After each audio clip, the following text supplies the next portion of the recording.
Okay साहब जी, हम अभी भी क्रोध मान माया लोभ की कषाय की बात कर रहे हैं। Okay.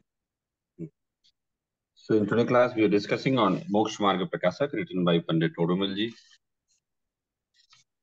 And last time we discussed about Charitra Mohini Roop Jeev ki avastha, Jeev condition due to rise of Charitra Moh.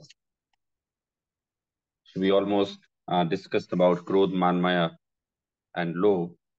So last time we left our topic on Lobh, कि जब इसके लोभ का उदय होता है तो पर पदार्थों को इस्तेमाल कर उनकी प्राप्ति का ही उपाय करता है।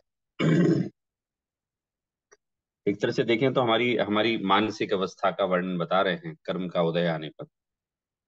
तो मानसिक अवस्था को बताने का उनका उद्देश्य ये है कि ये कर्म उदय में आते हैं और इस प्रकार से वो इन इन कर्म के उदय आने पर क्रोध करता है, मान करता है और ऐसी उसकी अवस्था होती है।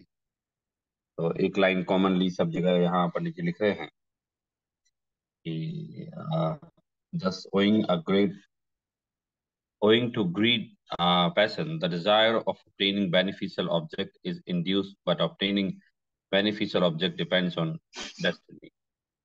तो इस प्रकार से ये लोभ की इच्छा तो करता है, लोभ से वस्तु प्राप्ति की इच्छा तो करता है, परंतु उस वस्तु की इष्ट की प्राप्ति होना भवितव्य के अधीन है। तो इस प्रकार ये क्रोध, मान, माया, लोभ के वशीभूत होकर ये जीव प्रवर्तन करता है। तो आगे बढ़ते हैं हम लोग। Thus, due to rise of anger, etc., passion, यहाँ तक हो गया हमारा। These passion कसाय are of four kinds. पेज नंबर 55 पढ़ते हैं। कुंदन जी आप ही पढ़िए। हाँ sir ji. These passions, kashayas, are of four kinds: anantanubandhi, intensest type of anger, pride, deceit, and greed passions; apratyakhyan varnya, intenser type of passions; pratyakhyan varna, intense type of passions; and sanjwalan, mild gleaming passion. The passions on rise of which samyaktva, right belief, and swarupacharan charitra, absorption, conduct, cannot be evolved in the soul are called anantanavati kashayas.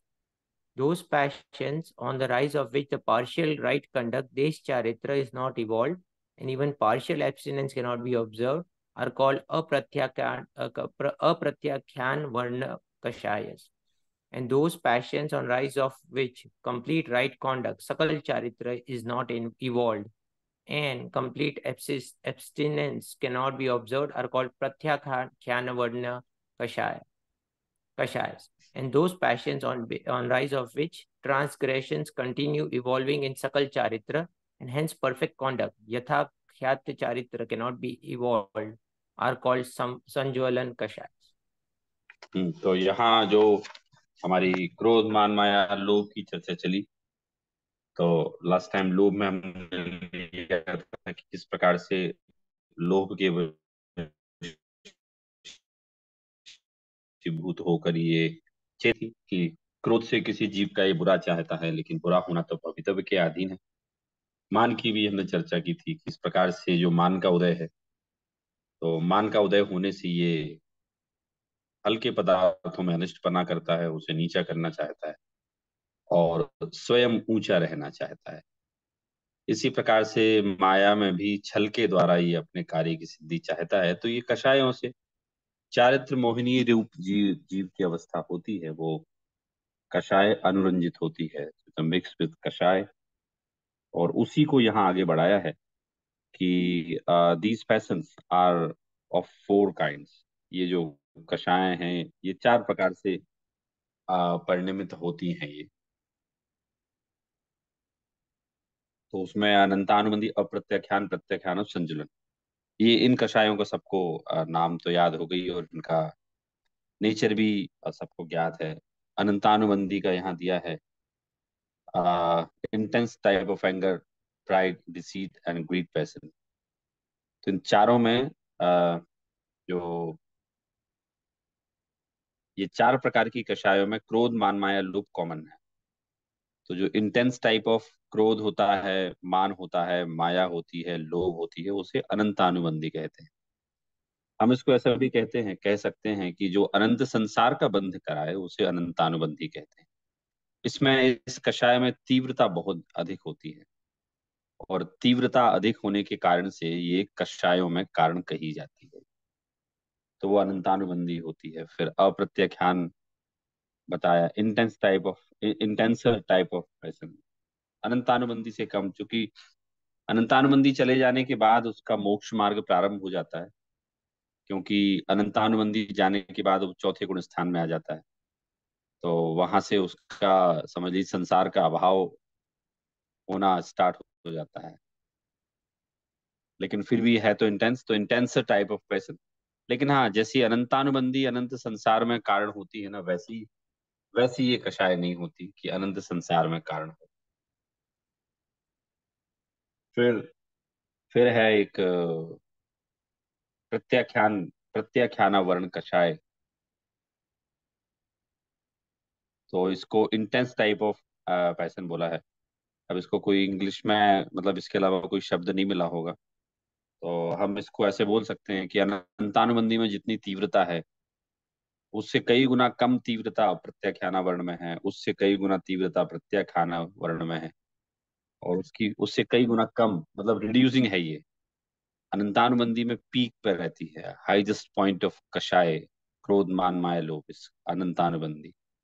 And when it is just reducing, so it just goes down of the five steps. It is called a pratyakhyana. Then five steps or goes down. It is called pratyakhyana. Then sanjulan. So संजुलन mild gleaming passion, संजुलन जो कषाय होती है, वो आपको पता है कि छठवें सातवें गुण स्थानवर्ती जो मुनिराज होते हैं, बहुत माइल्ड है, बहुत कम कषाय है। क्योंकि संसार में रहकर, so it is not possible, without कषाय कैन नॉट बी एनी जीव एक्सेप्ट अरिहंत भगवान। But any living being, any person who is in this sansar, whether he is Muni or Shravak, Dev or Narki, anyone, but will have definitely one type of kashai, either Tanubandi, either a Pratyakhyana Varun, Sanjulan. So Sanjulan is a mild gleaming person. ये चार शब्द जो हैं आपको सदैव याद रहना चाहिए, because these four type of kashayas frequently discussed and mentioned in many granths, and frequently you will listen in many speeches of many scholars. Anantanubandhi, Apratyakhyana Varn, Pratyakhyana Varn, and Sanjulan Kashaya. Saurabh ji, यहाँ पे वो example भी दिया जाता है ना, जो मिट्टी मतलब पत्थर पे लिखा गया हो या रेत में लिखा लाइन की गई हो, उससे भी इसे समझना इजी होगा, राइट? हाँ, चार एग्जाम्पल दिए जाते हैं। एक, पत्थर पर लिखा जाना। दूसरा, काली मिट्टी पर लिखा जाना। तीसरा, रेत पर लिखा जाना। और चौथा, पानी पर लिखा जाना। चार प्रकार के एग्जाम्पल आते हैं। So these are very famous example to explain these four कसाइज। अनंतानुबंधी जो है वो पत्थर पे लिखे हुए जो लेख होता है ना, उसके समान होती है। सो इंडिया में आप लोग जो शिलालेख का जो कल्चर है ना, वो इंडिया में आपको बहुत फ्रीक्वेंटली देखने को मिलेगा। तो जब कोई भी रिसर्च होती है और कोई रिसर्च के कंक्लूजन पे पहुंचते हैं, तो आज से 2500 साल पहले, बिफोर 2500 अगो, कोई ऐसा तो था नहीं, कोई डिजिटल मीडियम हो, या उस समय कोई ऐसे पेपर भी बहुत नहीं चलते थे। चलते भी थे तो उनकी लाइफ बहुत कम थी। तो जो उस समय के लोग थे, सो दे वर वेरी इंटेलिजेंट। उन्होंने कहा कि भाई ऐसा कोई हमें अपनी इंफॉर्मेशन आगे की पीढ़ियों तक, जनरेशन तक पहुंचाने के लिए एक्यूरेट इंफॉर्मेशन, हमें कुछ मेथड यूज करना पड़ेगा। And that will sustain for ever. For ever it means not for ever, but it means 2000, 3000, 4000, 5000 years, it will just continue right over there. So they adopted a method of engraving on stone. तो कई सारे शिलालेख मिलते हैं। एक एक यहाँ तीर्थ क्षेत्र है, अ, आप लोगों ने हो सकता है देखा हो, बिजोलिया पारसनाथ करके है वहाँ। उसका पारसनाथ नाम इसलिए है क्योंकि पारसनाथ भगवान का वहाँ संवर्षण गया था। ब्यूटीफुल प्लेस, बहुत अच्छा स्थान है, आप जाकर देखिए। तो वहाँ शिलालेख हैं, बहुत बहुत बड़े एरिया में शिलालेख लिखे हुए हैं। तो वहाँ जो ट्रस्ट है उनने उसको प्रिजर्व कर रखा है, कांच से उसको ढक रखा है पूरा। तो आप देखेंगे वहाँ लिखे हुए हैं, और अभी भी आप मतलब हिंदी जो है अभी जैसे एकदम सुंदर शब्द लिखे जाते हैं वैसे तो नहीं है, लेकिन हाँ उस समय जो उनके पास उपलब्ध साधन थे, संसाधन थे, वो लिख पाए। और जो टाइम के उसमें जो बच पाए वो अभी भी दिखते हैं कि लिखे हुए हैं। तो वो परमानेंट, आज से 2500 साल से भी ज्यादा पहले वो लिखे गए और आज भी हैं। तो कितने मजबूत कहलाए ना वो।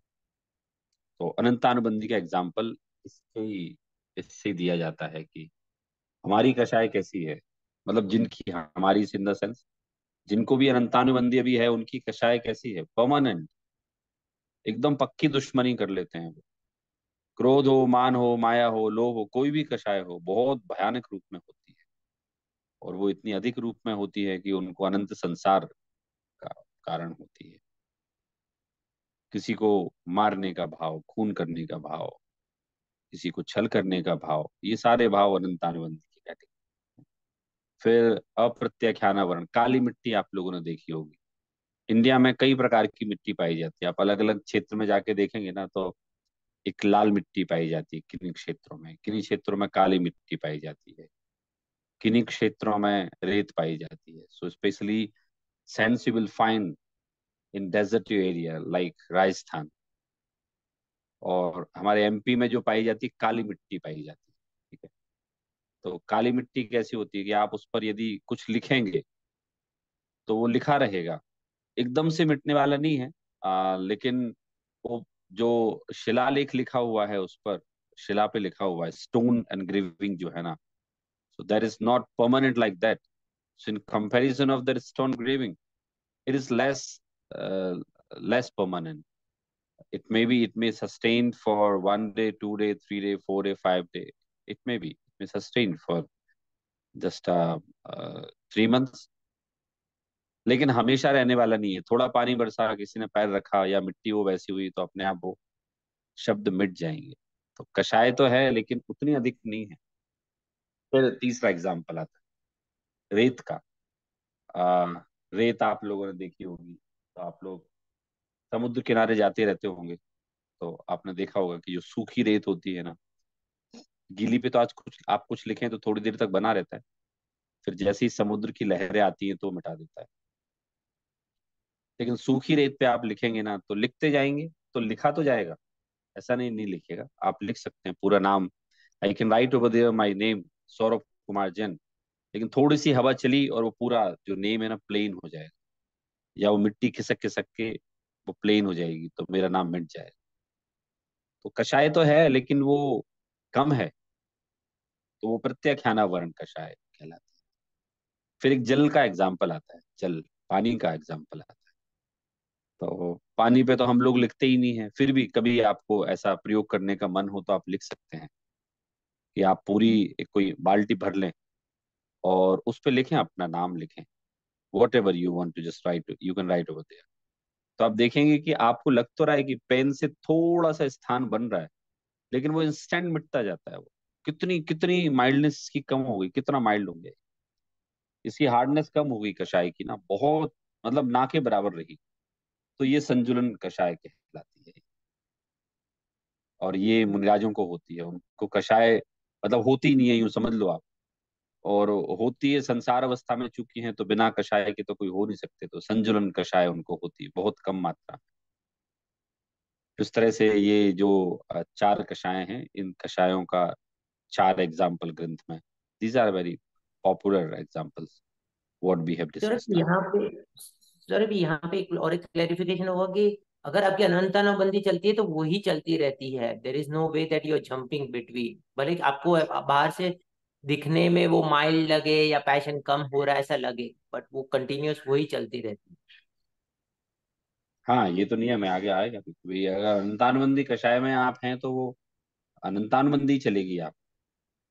हाँ, उसमें भेद अवश्य हो सकते हैं कि वो उसमें हम यदि हम उसको 50 टाइप्स ऑफ अनंतानुबंदी यदि डिफाइन करते हैं तो वो उतनी टाइप्स में डिफाइन हो सकती है। लेकिन अनंतानुबंदी चलेगी तो अनंतानुबंदी ही चलेगी, अप्रत्याख्यान से। संजुलन में संजुलन चलेगी। सौरभ जी, एक प्रश्न है यहाँ पे। हाँ बताइए। ये जो एग्जाम्पल है अनंतानुबंधी का, खास करके और कैसा होगा, थोड़ा कोई प्रैक्टिकल एग्जाम्पल लेके हम थोड़ा समझ सकते हैं इसमें? ये पत्थर के और उसके उदाहरणों से तो थोड़ा समझ में आया कि इतनी स्ट्रांग होती है, and it's very strong, but can we take more practical examples to understand in real life? अब प्रैक्टिकल में और अपन भाई, हमें दिन रात कषायें होती रहती हैं, ये हमारा it's just experience realise subject. अब वो पत्थर का एग्जाम्पल ही वो बड़ा पॉपुलर मिलता है और वो एकदम फिट भी बैठता है। इसके अलावा ऐसा तो मुझे कोई एग्जाम्पल ध्यान नहीं आता। नहीं, हाँ, मगर हमारे जैसे जीवन में जैसे जैसे अपने को किसी से वैर हो गया या झगड़ा हो गया और वैर हो गया, like if you have like some not good relations with someone, right? तो कब उनको उसको आनंदानुबंधी मानेंगे कि कब, तो कितने लंबे अरसे तक चलता है वो? क्या, like how long does it last? थोड़ा ऐसा एग्जांपल ले सकते हैं क्या? हाँ, ये तो ऐसा है ना कि यदि सर, उनके अप्रत्याख्यानावरण प्रत्याख्यानावरण और संजुलन कषाय नहीं है तो डेफिनेटली ही इज हैविंग अनंतानुबंधी, राइट। अब अनंतानुबंधी में कई सारे भेद हो सकते हैं कि वो एक बहुत समय तक लंबे चलने वाली कषाय है, एक एक थोड़े समय तक लंबे चलने वाली कषाय है। लेकिन उसमें मंदता तो नहीं होगी, ये पक्की बात है। Because if any person is having मिथ्यात्व, तो अनंतानुबंधी ऑलवेज मिथ्यात्व के साथ उसका बिना भाव संबंध है। सो if a person is having मिथ्यात्व भाव, it means definitely he will have anantanubandhi, and that may last for a long time even in this bhav, in next bhav। भाई कमठ का हम लोग एग्जाम्पल देखते हैं ना, कमठ के जीव का। तो वो अनंतानुबंधी कषाय का परिणाम तो था ना, कितना तीव्र परिणाम था कि इस भाव में जो उनको शांति नहीं मिली तो अगले भाव में फिर सताया। एक हमारा ग्रंथ है, धर्म परीक्षा ग्रंथ है, आप लोगों ने पढ़ा होगा, सुना है आप लोगों ने? आचार्य अमित गति का लिखा हुआ है धर्म परीक्षा। प्रेरित जी, पढ़ा है आपने धर्म परीक्षा ग्रंथ? मैं 2-3 बार पहले भी रेफरेंस दिया आप लोगों को मैंने इसका। नहीं, मैंने नहीं पढ़ा। अच्छा, धर्म परीक्षा पढ़िए, आप लोग को कभी मौका मिले ना तो you can get it online, so you can download from there and you can read it. तो वो धर्म परीक्षा बहुत अच्छा ग्रंथ है। उसमें दो दोस्तों की कहानी है ना, अग्नि वेग वायु वेग करके, मनोवेग। तो वो एक दोस्त अपने दूसरे दोस्त को समझाने के लिए ले जाता है, विद्याधर रहते हैं दोनों। तो आचार्य ने उसमें सुपर वर्णन किया है, आप उसको पढ़ेंगे तो आपको सारे कंटेंट मिलेगा। प्रथमानी योग का, द्रव्यानी योग का, चरणानी योग का, स्टोरीज मिलेंगी आपको, बहुत सारी स्टोरीज दी। उसमें से एक स्टोरी मैं आपको बताता हूँ कि वो उसमें एक एग्जाम्पल दिया ऐसा कि दो बुजुर्गों की बहुत बहुत सालों से बहुत दुश्मनी थी। तो भाई एक दूसरे को नीचा दिखाने में कोई कसर नहीं छोड़ते थे, लड़ते रहते थे वो ऑलवेज। अब एक बुजुर्ग नंबर जो ए था ना, उसकी नेचुरली डेथ होने वाली थी। तो उसने अपने बेटे को बुला के कहा कि देखो बेटा, प्रत्येक बेटे का एक कर्तव्य होता है कि अपने पिता की आखिरी जो इच्छा है ना उसको पूरा किए करे। हाँ हाँ पापा बोलिए, मैं आप जो बोलेंगे मैं वैसा करूंगा। बोलो देखो बेटा, वो अंकल से अपनी बहुत टाइम से मेरी दुश्मनी है और कई बार उनने मेरे को हराया। लेकिन अब मैं चाहता हूँ कि भले ही मैं मर जाऊं, लेकिन मैं उसका भी जीवन खराब कर जाऊं। तो अच्छा पापा, तो क्या करना है बताइए।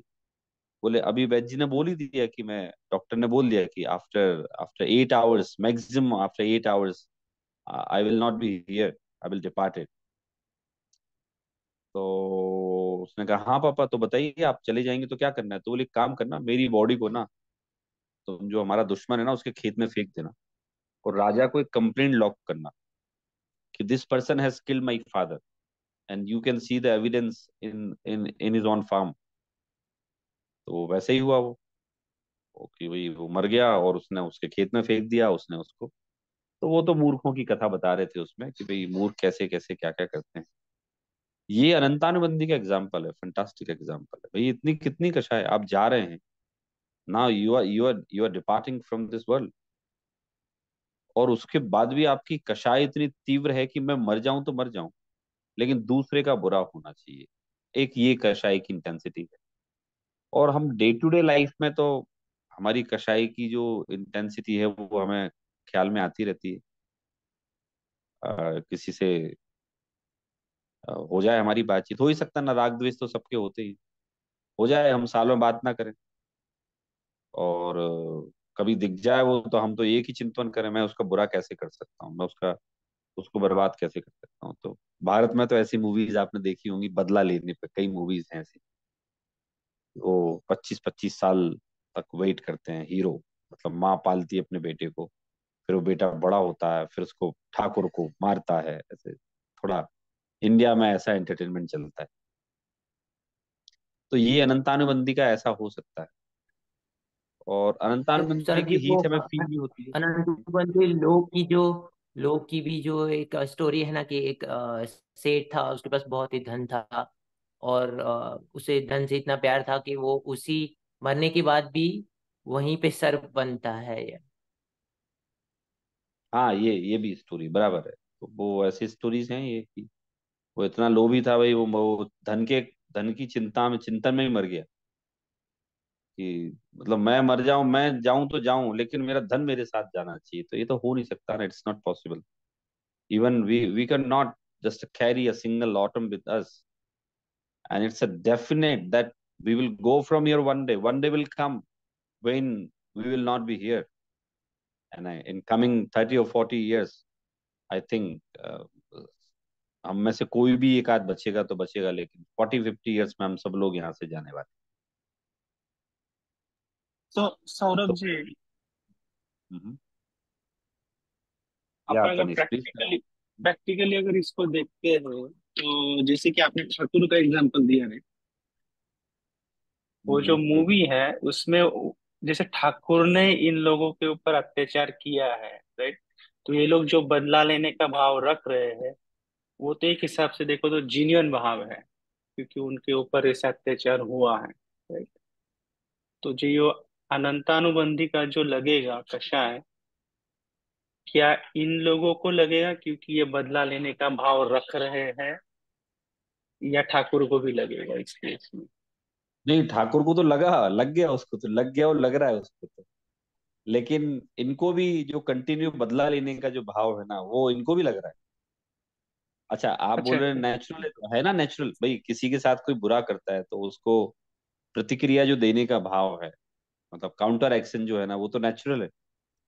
तो जिसने बुरा किया, वो भी अनंतानुबंधी का भाव है कि आप इतने क्रूअल कैसे हो सकते हैं, all are human, all are equal, लेकिन आप उनके साथ इतना अत्याचार कर रहे हैं, you are snatching their money, their life. तो वो सौरभ जी, अनंतानुबंधी ठाकुर की तरफ से। हाँ एक जी, एक बताइए। प्रश्न है। अनंत अनुबंधी में सिर्फ अशुभ कषाय होते हैं या शुभ शुभ भाव भी हो सकते हैं अनंत अनुबंधी में? शुभ अशुभ दोनों हो नहीं, सकते हैं या होते हैं सिर्फ ना, अशुभ? जैसे हम, नहीं, हम लोग जो करते हैं, जैसे अब हम लोग कर रहे हैं ना, तो हम लोग अभी पढ़ रहे हैं, तो अब हमें अनंतानुबंधी कषाय है ना, अभी तो अनंत अभी, तो अनंतानुबंधी कषाय है, तो वो कोई कषाय केवल अशुभ भाव रूप थोड़ी होती है हमारी। अभी हम पढ़ रहे हैं तो हमें तो शुभ भाव रूप भी है ना। तो भले ही हम शुभ भाव हैं, लेकिन वो कोई हमारा संसार खत्म करने वाले थोड़ी हैं। हम तो संसार में रहने वाले हैं ना, भले ही कितने शुभ भाव कर लें। तो वो इसका संबंध शुभ और अशुभ दोनों से ही है। आ, मिथ्यात्व की अवस्था में अनंतानुबंधी कषाय का सद्भाव रहता है, और उस अवस्था में आप शुभ भाव करें अशुभ भाव करें, दोनों इसी कैटेगरी में आएंगे।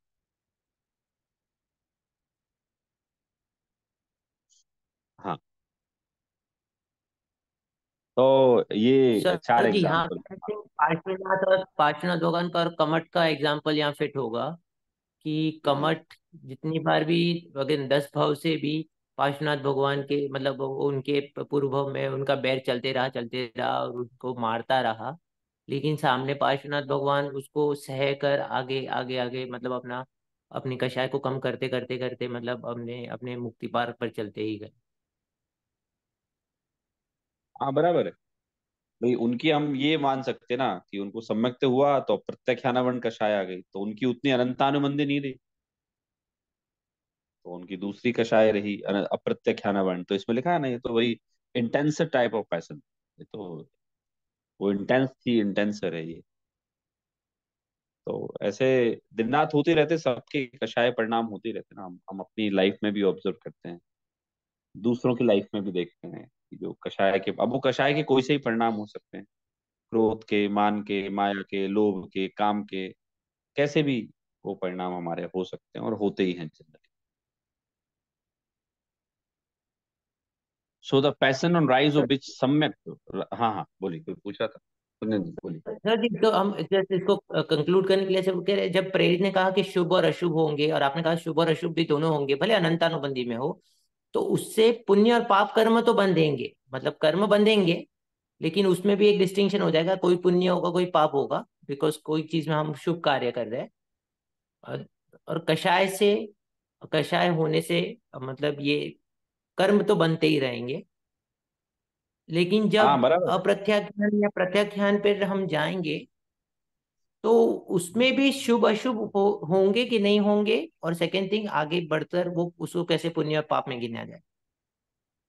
होंगे ना। अब देखिए, हम लोगों ने जब पहला अधिकार पढ़ा था तो आपको याद होगा, उसमें आचार्य का स्वरूप बताया था। तो उसमें इंग्लिश में तो ट्रांसलेट किया था, लेकिन हिंदी में एक शब्द आया था, धर्म के लोभी अन्य जीवों को, धर्म के लोभी अन्य जीवों को धर्म का उपदेश देते हैं, प्रायश्चित करने वालों को प्रायश्चित विधि से शुद्ध करते हैं, और दीक्षा लेने वालों को जैन विधि से दीक्षा देते हैं।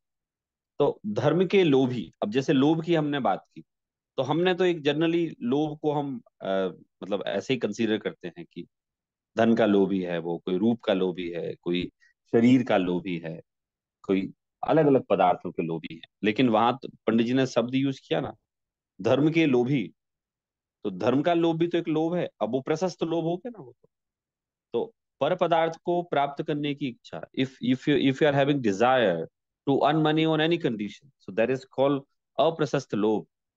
And if you are having desire to just gain knowledge from Jainism, and you just want to to have some sadharmi surrounding you, it is called prasast lobh। तो वो है ना धर्म के लोभी। तो सब में ही ऐसा प्रयोग होगा। और रही संजुलन में, तो अब वैसे तो नियम पूर्वक तो ऐसा आता है कि संजुलन जिसके होती है, तो ऐसा लिखा है पंडित जी ने कि मुनिराजों की तो दो कषाएं होती, दो कषाय नहीं, दो भाव होते हैं, एक शुद्ध भाव, एक शुभ भाव। अशुभ का तो उनको नामो निशान नहीं है, मतलब उनकी सत्ता ही नहीं है। तो संजुलन में हम लगा सकते हैं कि भाई उनको दो ही कषाएं बची, कषाएं नहीं सॉरी, दो भाव बचे हैं, एक शुद्ध भाव एक शुभ भाव। प्रत्याख्याना वर्ण जो कषाय है उसमें दोनों होते हैं, क्योंकि पांचवें गुण स्थान में है ना ये, तो वहां तो शुभ अशुभ पॉसिबल है, लेकिन उनका जो रेशो है ना वो बदल जाता है। 70-30 का रेशो हो सकता है, 70% शुभ भाव, 30% अशुभ भाव।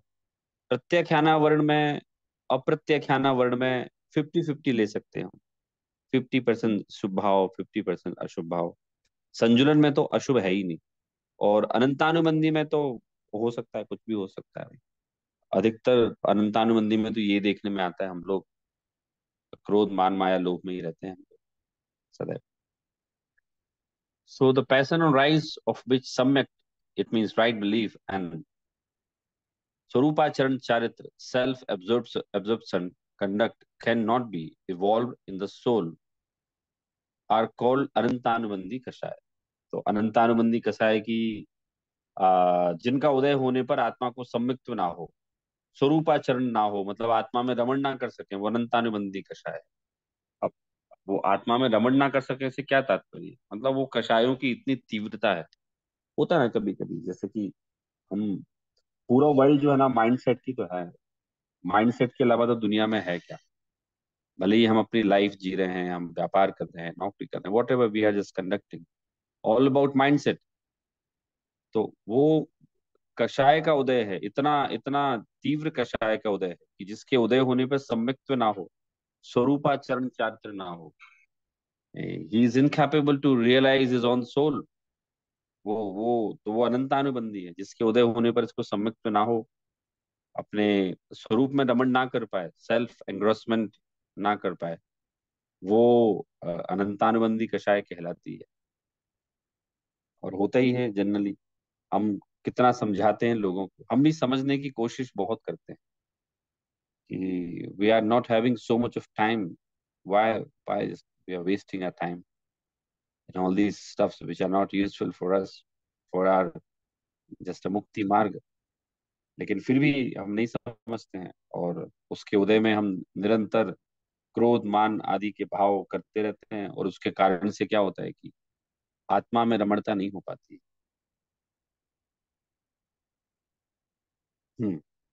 फिर दूसरा कहा, those passion rise, those passions on rise of which the partial right conduct, this charit is not evolved, and even partial abstinence cannot be observed, are called अप्रत्याख्यान वर्ण कषाय। तो अप्रत्याख्यान वर्ण कषाय ने कहा कि इससे जो अनंतानुबंधी के बाद अप्रत्याख्यान वर्ण कषाय आ गया, तो अप्रत्याख्यान वर्ण कषाय वाला जो होता है ना, ये चौथे गुण स्थान वाला होता है, साधारण सा व्यक्ति होता है। So you will not be able to recognise whether he is सम्यक दृष्टि और नॉट, क्योंकि वो अभी गृहस्थी में है। उसकी कषाएं जो है ना, कोई बहुत कम नहीं हुई है, क्योंकि अनंतानुबंधी जो थी उससे तो कम हुई है, लेकिन यदि हम संजुलन कषाय से लगाएं तो कम नहीं हुई। तो उसे कोई ऐसा त्याग नहीं करता, वो त्यागी तपस्वी दिखाई नहीं देता। हाँ, यद्यपि वो रात्रि भोजन आदि नहीं करता, तथापि ऐसा बहुत कोई नियम में बंधा हुआ नहीं दिखेगा कि जो पांचवें गुण स्थान वाले दिखाई देते हैं वैसा नहीं रहेगा। तो इस चीज के पीछे पंडित जी ने यहाँ कहा कारण कि भाई जिसको अप्रत्यख्यान वर्ण कषाय का उदय होता है ना, उसको चारित्र नहीं होता।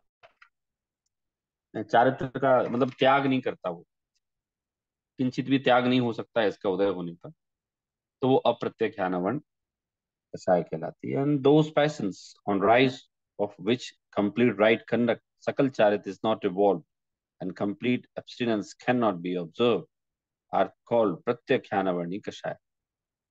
तो यहाँ कहा कि भाई जिनका उदय होने पर सकल चारित्र नहीं हो सकता, पांचवें गुण स्थान में आ गई है, तो सकल चारित्र इट मीन्स कि भाई वो मुनि नहीं बन सकते। ये चौथे गुण स्थान वाले से तो बड़े प्रोग्रेसिव हैं ये, और बहुत संयमी है। तो ये अब दिखने लगे हैं कि यार ये कुछ है, धर्मात्मा है। चौथे गुण स्थान वाला तो हो सकता है कि कोई धर्मात्मा, वो धर्मात्मा पहचान ही ना पाए उसे, यद्यपि वो मंदिर रोज जाता है, समझ लो स्वाध्याय करता है, कषाय की मंदता रहती है, जिनदेव का पक्का आराधक है, तथापि आप उसे पहचान नहीं सकते। पांचवें गुण स्थान वाले को आप जान सकते हैं कि वो काफी सारी एक्टिविटीज में एंगेज है। आप उसे खाने पीने का संयम, उदासीनता, ये सब देख सकते हैं, लेकिन इस कषाय का उदय होने पर सकल चारित्र अर्थात मुनिपना नहीं हो सकता। तो जिस जिस जिस कषाय के उदय होने पर महा चारित्र, सकल चारित्र धारण ना कर पाए, तो वो प्रत्याख्यान वर्ण कथाएं कहलाती है। और फिर इसके बाद आया है अपना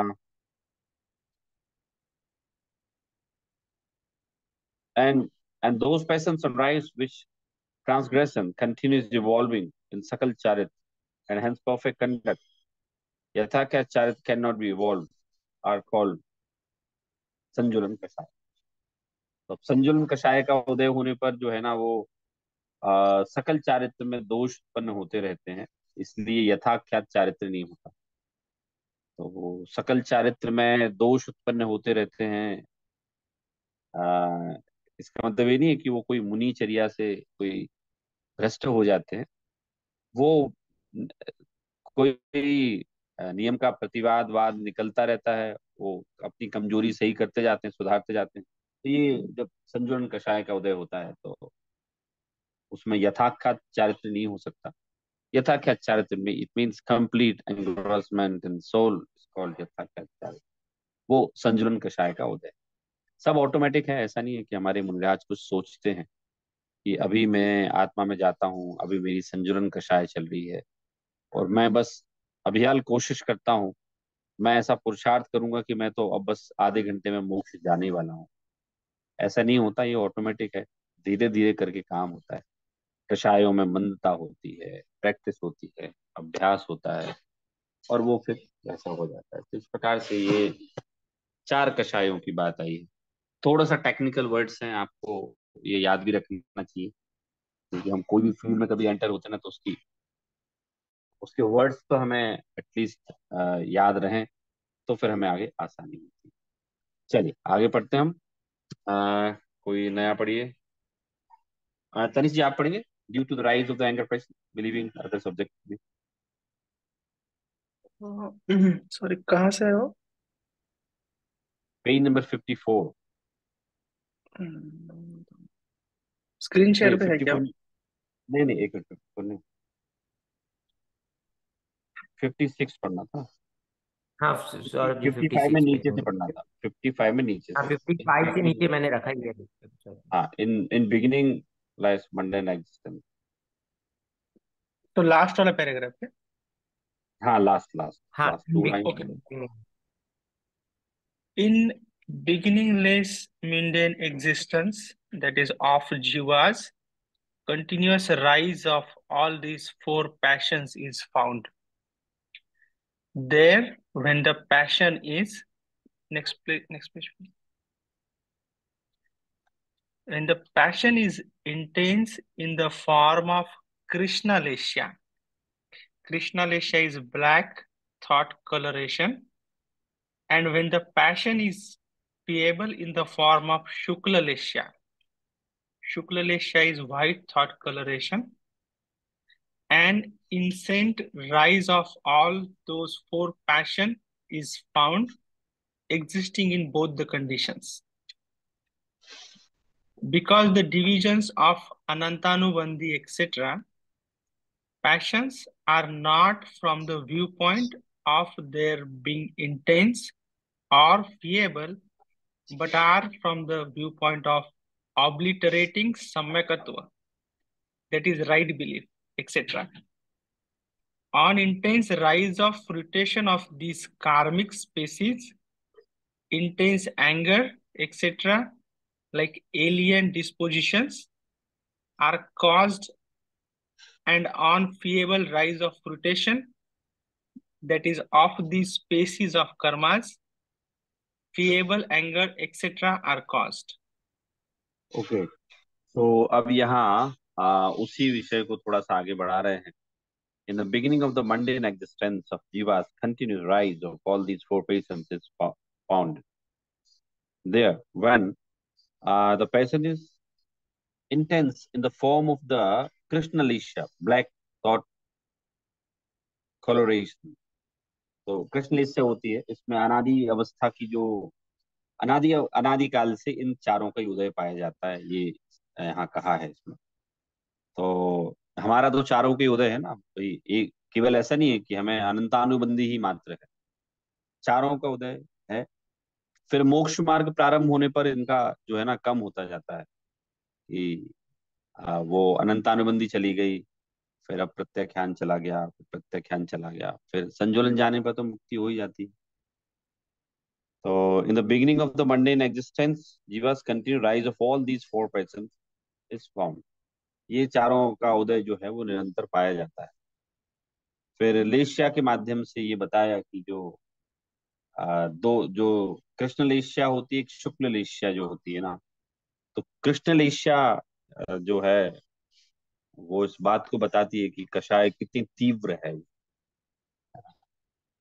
And when the patient is feeble in the form of Shuklacia, while thought coloration and intense rise of all these four patients is found existing in both conditions. भाई शुक्ल ईर्ष्या का भाव हो या फिर कृष्ण ईर्ष्या का भाव हो, तो वहाँ वहाँ भी जो इनका उदय रहता है, निरंतर रहता है। Because the division of Anantanubandhi etc. persons are not from viewpoint of their being intense or feeble, but are from the viewpoint of the operating सम्यक।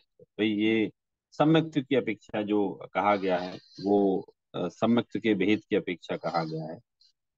तीव्र मंदता की अपेक्षा आदि भेद नहीं है, ये सम्यक्त्व का घात करने की अपेक्षा से इसके भेद कहे गए हैं। तो ये अभी हमारी जो चर्चा हो रही थी ना, तो भाई वो चौथे गुण स्थान में तो सम्यक्त्व प्राप्त हो गया, अनंतानुबंधी सम्यक्त्व की घातक है तो उसको सम्यक्त्व नहीं हुआ। और अप्रत्याख्यान वर्ण, प्रत्याख्यान वर्ण, देश चारित्र, सकल चारित्र की घातक। और फिर संजुलन कषाय जो है वो यथाख्यात चारित्र की घातक। On intense rise of the fruition of these karmic species, intense anger, etc., alien disposition are caused, and on feeble rise of the fruition of spatial karmas, feeble anger, etc., are caused. तो इसमें सम्यक्त की घात करने की भेद है। प्रकृतियों की अपेक्षा इनमें जो होते हैं तीव्र क्रोध, मंद क्रोध, ये इसमें होते रहते हैं। तो यहाँ इस पैराग्राफ में मेन बताना उनका ये था कि एक तो इनका उदय निरंतर सारे संसारियों को पाया ही जाता है, और इसमें सम्यक्त की घात करने की अपेक्षा ये भेद दिए हैं। परंतु इन प्रकृतियों का स्वयं भी तीव्र क्रोध, मंद क्रोध, वो इनका ऑटोमेटिक उदय बदलता है। Further, on attaining the right path of liberation, the rise of last three, two or one species out of these four kinds of conduct deluding karmas is found, and afterwards all the four get destroyed in the end. वे कह रहे हैं कि भाई मोक्ष मार्ग जब होता है ना, तो चारों में से, चार कषायों में से फिर तीन बचती हैं, फिर दो बचती हैं, फिर एक बचती है, फिर चारों का अभाव हो जाता है। चारों का मतलब फिर एक बची, उसका भी अभाव हो गया। तो मोक्ष मार्ग के अलावा it means to know the right path of liberation is there is no way to just get rid of all these kashayas. So why we are having so pain in spite of having each and everything, all wealthy material we are having, but we are in intense pain. Intense pain, it means we are in problem, we are in just misery due to our kashaya.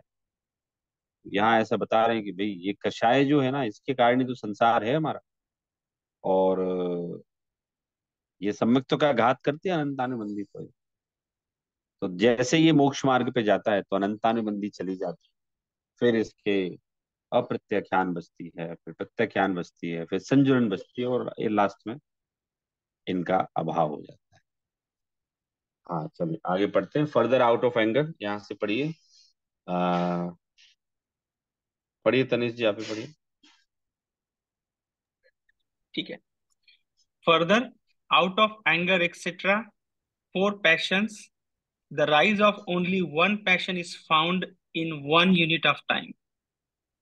Also, these passions have mutual cause and effect relationship. Anger turns into pride, etc., and pride turns into anger, etc.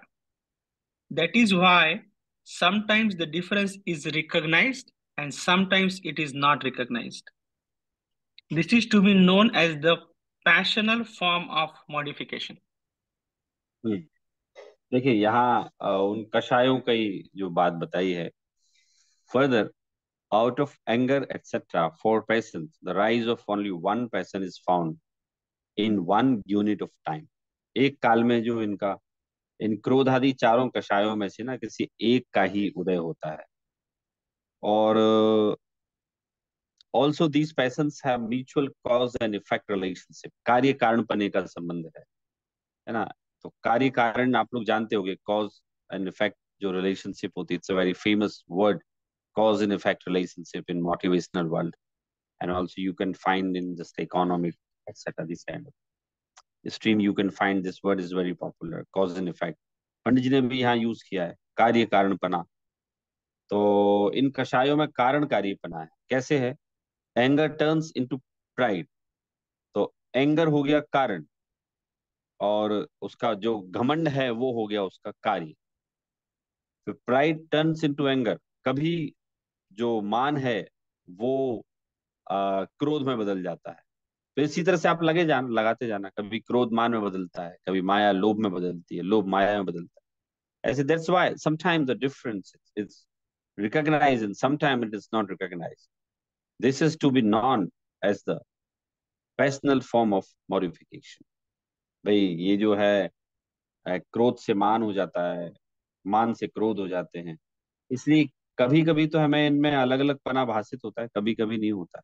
इतना minute जो changes होते हैं वो हमें observe ही नहीं होते। कि कब हमें क्रोध हुआ, कब मान हुआ, हमें ऐसा लगता है सब एक साथ हो रहा है, लेकिन ये वन बाई वन होता है, कॉज एंड इफेक्ट। मतलब कोई एक एक कषाय कारण बनती है, फिर उसका दूसरी कषाय का जब उदय होता है तो वो कार्य बनता है। तो इसमें ये थोड़ा सा टेक्निकल वर्ड हमें जानने में आया है कि एक समय में एक ही कषाय का उदय होता है। आ, और दूसरा, कभी मान से क्रोध आदि हो जाते हैं, कभी क्रोध से मान हो जाते हैं, कभी माया हो जाती है। ऐसी ये इसमें कॉज एंड इफेक्ट रिलेशनशिप है ही है। और यदि हम इसे प्रैक्टिकल ग्राउंड पे देखें, हमारी लाइफ से रिलेट करके देखें, तो हो जाती है ना हमें। माँ, कभी क्रोध है तो क्रोध का कारण कौन है? मान है। और मान कैसा है कि भाई मनुष्य गति में तो मान के देखता है, किसी ने थोड़ा सा आपका अपमान कर दिया तो आप कैसे हो गए? एकदम एकदम अरे, क्रोध आ गया, भयंकर क्रोध आ गया। इवन हमने देखा भी होगा, मतलब भारत में पहले जब ठाकुर राज चलता था, तब वो अगर ठाकुर जी का थोड़ा सम्मान ना कर पाओ तो वो उठवा लेते थे, मार देते। मैंने तो खैर, मैंने और आपने तो ऐसा समय नहीं देखा, लेकिन हमारे बड़े बुजुर्ग बताते हैं कि उन ठाकुरों का एक समय ऐसा दबदबा था कि उनसे बड़ी हवेली कोई न बने। उनकी घर की महिलाएं तो सोना बहुत पहने, लेकिन कोई दूसरी महिलाएं सोना नहीं पहन सकती। वो उनका ऐसा बना रखा था उन्होंने रूल। और यदि किसी ने उनका मान खंडित किया तो उनको क्रोध आ जाता। तो उस क्रोध में जो कारण क्या था? क्रोध में कारण था मान। भाई आपने किसी का मान खंडित किया तो क्रोध आ गया। तो ऐसे ही बता रहे हैं पंडित जी कि ये जो है क्रोध से कभी मान हो जाता है, मान से क्रोधाधिक हो जाते हैं, तो इनमें कारण कार्यपना है। और ये हमारी, ये तो खैर बताने नहीं है। कषायों का तो मेरे ख्याल से मुझे क्या ज्यादा एक्सप्लेन करना।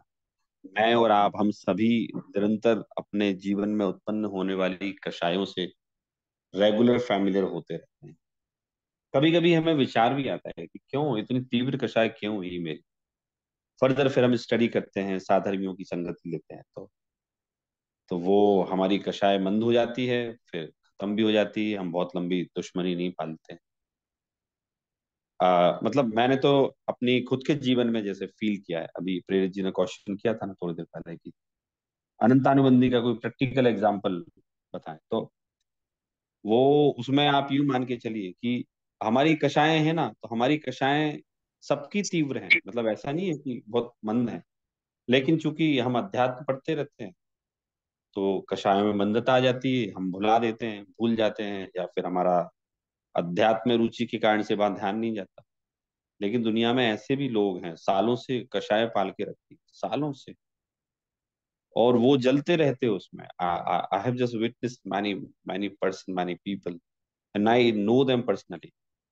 मैंने उनको कई बार समझाया, many many time I have just just explain the principle of Jainism कि क्यों इतनी कषाय, आप इतना क्रोध क्यों, but they are not just ready to understand. तो फिर मुझे पंडित जी का वही सेंटेंस याद आता है, भाई जिसकी होनहार जैसी होनी फिर वैसा विचार आएगा। तो हम इन चारों कषायों से फैमिलियर हैं। मेन तो यहाँ पंडित जी ने सम्यक्त होने और नहीं होने का यहाँ उनको भेद समझाना था कि भाई जिसको अनंतानुबंधी है उसको सम्यक्त्व नहीं है, वो तो ये बता रहे हैं। अनंतानुबंधी कषाय वाले को सम्यक्त्व नहीं है, वो सम्यक्त्व की घातक है। सो अनंतानुबंधी is obstacle in just gaining attaining सम्यक दर्शन। और मोक्ष मार्ग जब प्रारंभ होता है तो अनंतानुबंधी चली जाती है, तीन कषाएं रह जाती है। पांचवा गुण स्थान जब आता है तो दो कषाएं चली जाती है, छठा आता है तो तीन चली जाती है, और फिर उसके बाद जो है उनको एक कषाय बचती है, और वो केवली बनने के बाद वो कषाय भी चली जाती है। तो ऐसा एक एक पंडित जी ने समझाया है, इस प्रकार से जो है। That's why sometimes the difference is recognized and sometimes it is not recognized. वो इतनी फास्ट होती है कि कभी कभी तो हमें अलग से उनका जो डिस्टेंस है वो दिखाई देता है, और कभी कभी तो हमें दिखाई देता ही नहीं है। हम है ना, हमारी कषाएं कितनी जल्दी बदलती हैं, एकदम फास्ट मूव होती है। बहुत बार तो हमें पता ही नहीं चलता कि इस कषाय में कॉज क्या है और उसका इफेक्ट क्या है।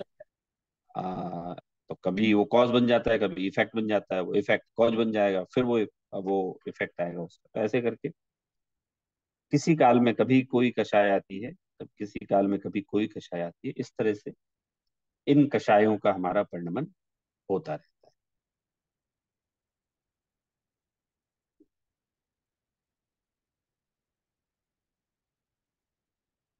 तो ये जो हमारा कषायों का जो प्रकरण चल रहा है, ये प्रकरण थोड़ा सा हो सकता है थोड़ा कठिन हो, लेकिन बढ़िया है। हमारी कषायों की चर्चा चल रही है ना, तो बड़ी डीप स्टडी पंडित जी करा रहे हैं हमें यहाँ, कि हम अपने परिणामों को पकड़ना सीख रहे हैं कि इसमें कारण क्या है। भाई हम इतने आकुल व्याकुल क्यों रहते हैं, तो हमें पता चल रहा है ना धीरे धीरे कि हम सम्यक्तु से रहित लोग हैं हम लोग। तो जो सम्यक्तु से रहित है उनकी तो कषाय तीव्र रहेगी, तथापि उतनी भी तीव्र नहीं रहती है। पढ़ते पढ़ते हमारी भी कषायों में मंदता आने लगी है। एक दिन ऐसा आएगा हम भी सम्यक्तु प्राप्त करेंगे, तो हम भी मोक्ष मार्ग की जिस कैटेगरी में पंडित जी डाल रहे हैं दूसरों को, उसमें हम भी आएंगे। लेकिन it will take time, continuous study, passion. और आगे अब हम इसकी कषायों की चर्चा जो करेंगे, तो इसी से संबंधित अभी थोड़ा सा प्रकरण और चलेगा। 2-3 पैराग्राफ है। फिर उसके बाद अंतराय कर्मोदय जन्म अवस्था है, फिर वेदनीय कर्मोदय जन्म अवस्था है, फिर आयु है, नाम है। तो ऐसे हमारी गोत्र है। तो मेरे ख्याल से 3-4 सेशन में हमारा ये दूसरा जो यूनिट है ये पूरा हम लोग कर लेंगे। फिर तीसरा यूनिट आ रहा है, वो बहुत अच्छा है। मतलब मुझे तो सारे अधिकार अच्छे लगते हैं। तीसरा और चौथा, इसमें संसार अवस्था का वर्णन बताया। तो पंडित जी ने ऐसे ऐसे फैक्ट निकाल के दिए हैं, साइकोलॉजिकल फैक्ट। आपको बड़ा मजा आएगा पढ़ने में कि पंडित जी कितनी मतलब मोक्ष मार्ग प्रकाशक मैं ऐसा मानता हूँ, it's a kind of PhD research thesis है ये। उस समय भले ही कोई यूनिवर्सिटी, कोई सरकार थीसिस पीएचडी की डिग्री ना देती हो, लेकिन पंडित जी ने जो रिसर्च करके पूरा जिनागम के आलोक में रिसर्च करके पूरा ये लिखा, तो मतलब बेस्ट रिसर्च 2500 सालों के इतिहास में बेस्ट रिसर्च मान सकते हैं पूरे जनागम को पढ़ के उनने जो इसको लिखा है। तो वो पूरा उद्देश्य उनका यहाँ मोक्ष मार्ग बताना ही है पंडित जी का। और उन्होंने बहुत अच्छे तरीके से फिर तीसरे चौथे अधिकार का बता रहा था मैं, कि उन्होंने संसार अवस्था का जो बताया बहुत अच्छा बताया। वो जब आएगा समय तो हम उसको ही पढ़ेंगे। अभी आज का हमारा समय हो गया है। हम लोग नेक्स्ट टाइम मिलते हैं।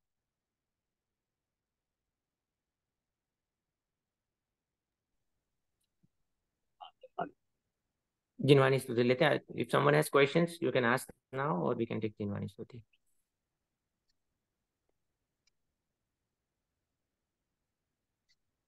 जिनवानी स्तुति लेते हैं। निज निधि निज में बताई, यह अनंत उपकार है। इसके लिए जिनवानी माँ को वंदना सत बार है, वंदना सत बार है। जय जिनेन्द्र सभी को। Thank you Saurabh ji. जय हिंद सभी को। जय जय। जय हिंद।